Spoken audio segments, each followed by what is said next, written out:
Let's see another example for using regular expressions. So there was some system that provided dates like these, so year, months, and day.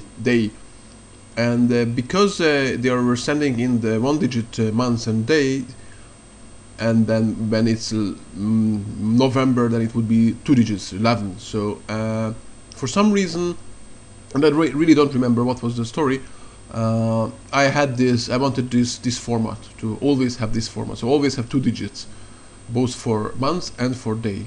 So how can we fix that? And this is just an example of showing it how it happens, but this is basically the regular expression, the substitution. So let's look at the substitution, and then I explain the rest of the code. So the substitution says that there needs to be a dash, afterwards a digit, and afterwards something that's not a digit, or not it's not. Then afterwards it needs to be a word boundary. Basically, that's the \b, right? So why the dash? So we wanted to avoid matching digits at the beginning, so we don't want this digit to be matched. Okay, these are examples, right? On the left hand side are the incoming examples, sometimes bad, sometimes partially bad, sometimes good, and these are the expected output. So we don't want to match this digit, so that's why we say that there is a dash in front of it.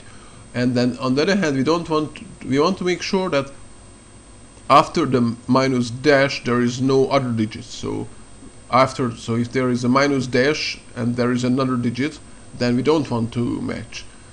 But we don't necessarily have a dash afterwards. We might have an end of so it's not there actually, but we might be, that might be the end of the string. So we just say that there's a word boundary after it, so there's no digit basically after it. There might be nothing, and all this is replaced. So the minus, the digit, and then that this doesn't match anything, just a place.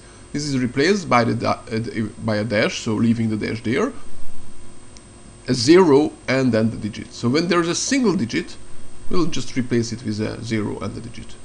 That's the regular expression. And this code around this is a set of examples. So these are the inputs and these are the expected outputs.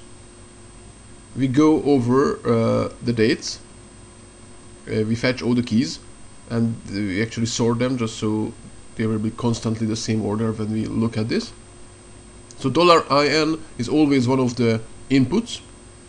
I copy it to a new variable, so when I change it, will still have the original in $in, and $date will contain the new version, and then I print here, just print out the value of in, the date, so the old value, the actual result, and the expected result.